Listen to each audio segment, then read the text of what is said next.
President Vladimir Putin says Russia will wait for rock-hard evidence before deciding who carried out an alleged chemical weapons attack in Syria last month. He says all options remain on the table, but facts and international authorization should come before intervention. Joining me live with the details is RT's Sean Thomas. Hey there, Sean. What else did the president have to say?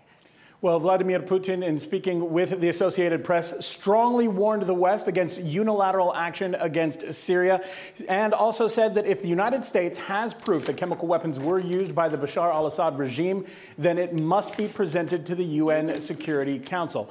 But the president did say that he's not against the idea of action and supports a possible resolution if it goes through proper legal international channels, and that would be the United Nations after a credible investigation. Listen to what he had to say about that. Russia will be ready to take strong action if we have exact and unbiased information about who committed these crimes and what weapons were used. We will take a principled stand, as we firmly believe the use of weapons of mass destruction is a crime. But we think we should at least wait for the UN inspectors to give their report.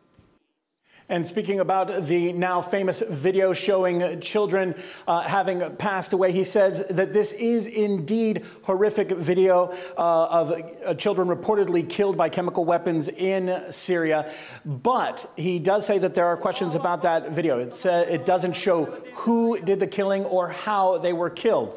It also said that there are claims that this video is provided by groups that have links to Al-Qaeda. Another thing he said that about these children, we don't see any doctors in the video. We don't see any parents. We don't know who they are. And this all needs to be investigated before any rash decisions are made. He also raised questions about what if it's shown by the UN evidence that it was in fact the Syrian rebels that used chemical weapons. He wasn't sure how the United States would react in that situation. Let's listen to what he had to say. Certainly those pictures of dead children are just hideous, but they don't prove anyone's guilt. Even in the US, some experts think the evidence presented by the administration is not compelling. It's possible that the opposition staged a provocation in order to give their patrons an excuse for military intervention. But there is also another question. If there is evidence that it's the militants that have been using WMD, what will the US do to them? What will these sponsors do? Will they stop supplying weapons? Will they start hostilities against militants?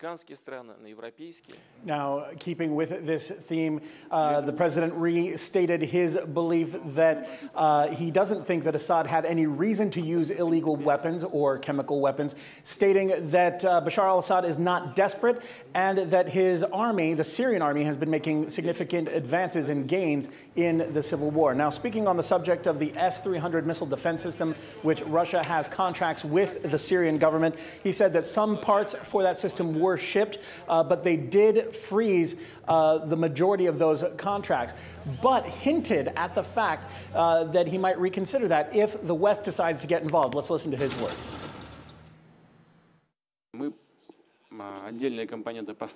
We have supplied some of the components of the S-300, but the delivery hasn't been completed. We've suspended it for now. But if we see that steps are taken that violate existing international norms, we'll think about how we should act in the future, in particular regarding supplying such sensitive weapons to certain regions of the world. So the president speaking a lot on the topic of Syria and reiterating the fact that they don't want the West to get involved, making any hasty judgments. Well, Syria isn't the only subject poisoning relations between the two countries right now, Sean. I mean, is it? Well, no, the two countries have had, well, let's say there's been troubles with the now famous reset. One of the topics is Edward Snowden. The president did have some choice words to say about that. He said that U.S. intelligence messed up their efforts to try and capture Snowden, saying that they could have allowed him to travel to a country where his security was not ensured, or they could have just intercepted him mid-air, but instead they blocked access and stopped his travel, which was a mistake on their part. He did say that Snowden was in touch with Russian officials as far back as Hong Kong, but the president himself did not know that Snowden was en route to Russia until 2 hours before that flight landed.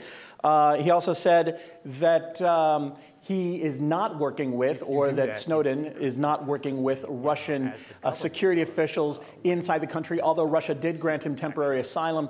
And although since Snowden has been inside Russia, his visit has been shrouded in secrecy. So President kind of toying with what is going on in the Snowden world as well.